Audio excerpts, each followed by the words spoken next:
पुत्र की कामना से है वो एकादशी का व्रत कर सकते हैं। पहले दिन करेंगे स्मार्ता नाम और दूसरे दिन करेंगे वैष्णव नाम। श्रावण मास वैसे भी बहुत पवित्र मास है और शिव जी का मास होने से इसमें पुत्र की कामना से लोग एकादशी का व्रत करते हैं। तो ये अपनी कथा पुरानी ही प्राचीन कथा चली आ रही है और उसी को लेकर के लोग पुत्रदा एकादशी का व्रत करते हैं। मोक्षदा मोक्ष के लिए होती है, पापनी जो होती पाप विमोचनी वो पाप नष्ट करने के लिए होती है। तो ऐसी सब अपनी एकादशी जो हर पक्ष में पड़ती हैं। सभी एकादशी को चावल तो कभी खाना नहीं चाहिए और तुलसी ग्रहण नहीं करना चाहिए। एक दिन पहले ही रात्रि में चावल नहीं खाना चाहिए। जो व्यक्ति चावल खाता है, ऐसा शास्त्रों में लिखा गया है, तो जितने चावल खाएंगे उतने कीड़े आपके पेट में होंगे।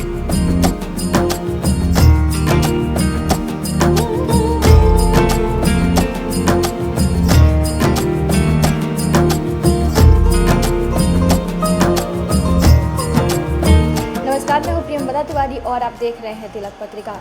सावन माह के शुक्ल पक्ष जो एकादशी आते हैं उसको पुत्रदा एकादशी के नाम से जानते हैं। तो चलिए, हमारे साथ अभी राजेश दुबे जी हैं जिनसे हम बातचत करेंगे और जानेंगे कि जो पुत्रदा एकादशी है उसका शुभ मुहूर्त कब है और किन व्यक्ति को ये एकादशी का व्रत रखना चाहिए। जी, श्री गणेशाय नमः, श्री गुरुजन कमलेभ्यो नमः, श्री काशी विश्वनाथाय नमः। पुत्रदा एकादशी का ऐसा है कि इस बार 2 दिन पड़ रहा है। एक दिन पहले दिन 15 तारीख को पड़ेगा जो स्मार्तों के लिए है और दूसरे दिन जो पड़ेगा वो वैष्णवों के लिए है। पुत्रदा एकादशी पुत्र की कामना से करने के लिए ये व्रत रखा जाता है और जो परंपरा चली आ रही है अपने यहाँ हिंदू धर्म की, तो जो पुत्र की कामना से है वो एकादशी का व्रत कर सकते हैं। पहले दिन करेंगे स्मार्ता नाम और दूसरे दिन करेंगे वैष्णव नाम, क्योंकि अपने यहाँ सूर्योदय से जो तिथि आती है उसी को ग्राह्य करते हैं। तो एकादशी जब व्रत करेंगे तो सूर्योदय से ही लेकर के दूसरे दिन उसको पारणा करना पड़ता है। तो अब स्मार्तों के लिए तो पहले दिन पड़ रही है, लेकिन वैष्णव दिन जो रहते हैं वैष्णव लोग वो रहेंगे 16 तारीख को, तो उनका 17 को पारणा होगा। इस तरह से एकादशी का ये है व्रत रहने का नियम। तो एकादशी तो ये आपको पूरा रहने के लिए आपको स्मार्तों को रहना होगा 15 तारीख को और वैष्णव को रहना होगा 16 को। इस तरह से पुत्रदा एकादशी का व्रत रखा जाएगा। पुत्रदा एकादशी का महत्व क्या है गुरु जी? पुत्रदा एकादशी का ऐसा महत्व है कि पहले प्राचीन जो कथा है अपने यहाँ, उसमें जिस स्त्रियों को पुत्र आदि की कामना से भगवान से प्रार्थना किया गया, तो भगवान ने कहा जो श्रावण पक्ष में पुत्रदा एकादशी का व्रत रखेंगे तो उससे पुत्र की प्राप्ति होगी, इसलिए इसका नाम पुत्रदा एकादशी पड़ा। तो जो महिलाओं के लिए पुत्र की कामना होती है तो उसके लिए यह व्रत रखना चाहिए। श्रावण मास वैसे भी बहुत पवित्र मास है और शिव जी का मास होने से इसमें पुत्र की कामना से लोग एकादशी का व्रत करते हैं। तो ये अपनी कथा पुरानी ही प्राचीन कथा चली आ रही है और उसी को लेकर के लोग पुत्रदा एकादशी का व्रत करते हैं। मोक्षदा मोक्ष के लिए होती है, पापनी जो होती पाप विमोचनी वो पाप नष्ट करने के लिए होती है। तो ऐसी सब अपनी एकादशी जो हर पक्ष में पड़ती हैं उसका अलग अलग महत्व है। तो इसका महत्व है पुत्रदा एकादशी के नाम से। तो ये पुत्र की कामना से लोग करते हैं। पुत्रदा एकादशी में क्या नहीं करना चाहिए व्यक्ति को और क्या करनी चाहिए?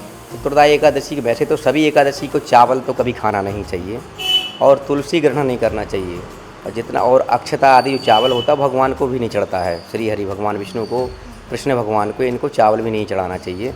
इनको हो सके तो अपना काला तिल या जो चढ़ा सकते हैं और तुलसी ग्रहण नहीं करना चाहिए। तुलसी ग्रहण दूसरे दिन करना चाहिए, क्योंकि एकादशी में अगर तुलसी ग्रहण करते हैं तो वो व्रत खंडित हो जाता है। और चावल रात्रि में एक दिन पहले ही रात्रि में चावल नहीं खाना चाहिए। जो व्यक्ति चावल खाता है, ऐसा शास्त्रों में लिखा गया है, तो जितने चावल खाएंगे उतने कीड़े आपके पेट में होंगे और उसका आपको पाप लगेगा, प्रायश्चित करना होगा।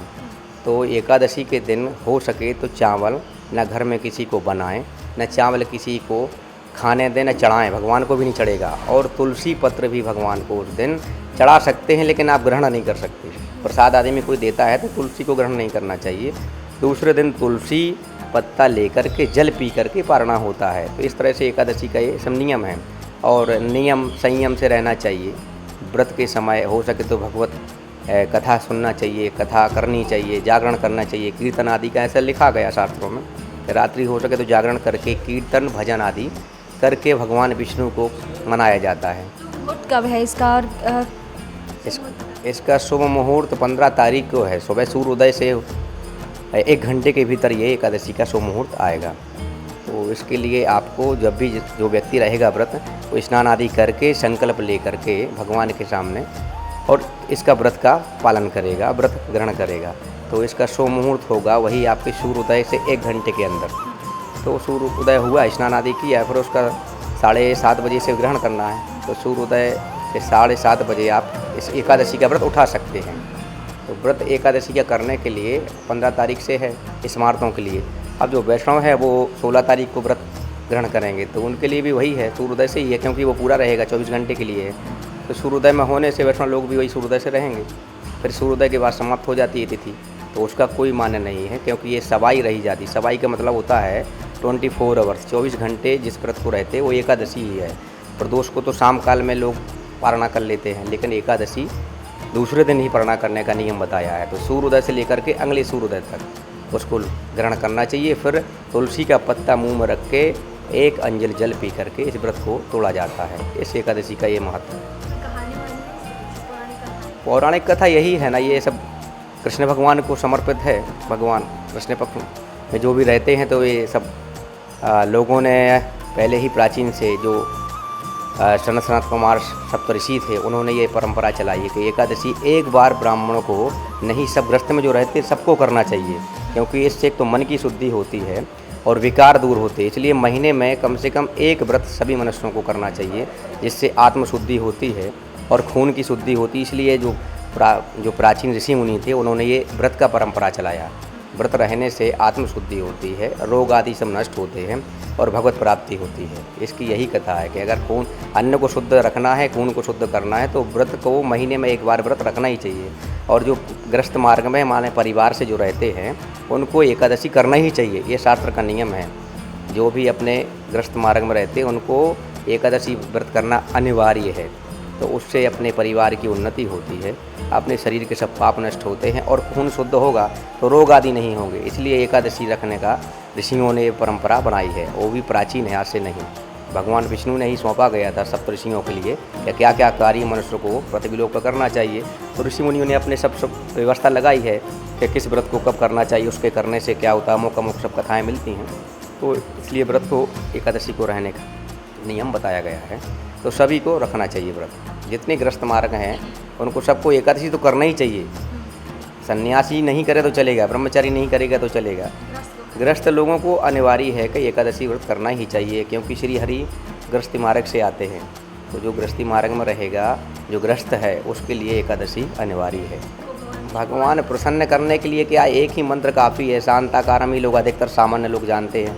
तो वही है, शांताकारम भुजगशयनम पद्मनाभम सुरेशम विश्वाधारम गगनसदृश्यम मेघवर्णम शुभांगम लक्ष्मीकांतं कमलनयनं योगवर्ध्यानगम्यं वंदे विष्णु भवभयहरं सर्वलोकैकनाथम।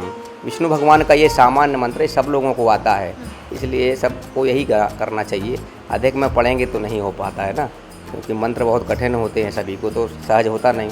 तो जो हो सके वो इतना करना चाहिए। भगवान कहते हैं कि पूजा श्रद्धा भाव समन्विता, पूजा को श्रद्धा और भाव से करना चाहिए। ये नहीं कि आपको अमुक अमुक चीज़, जो आपकी श्रद्धा हो और अच्छे लग्न से करना चाहिए। दिखावे के लिए कोई पूजन नहीं होता है, ये शास्त्रों का नियम है।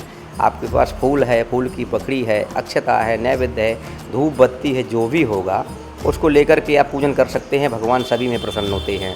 ये नहीं कि कोई कहेगा नहीं भैया आप 5 लीटर दूध ही चढ़ाना पड़ेगा तो आपके लिए 500 रुपये का माला, नहीं। भगवान को जो भी है आत्मा से करिए, हृदय से। आपने हृदय से अगर एक अक्षता, एक पुष्प भी चढ़ाया तो भगवान प्रसन्न होते हैं।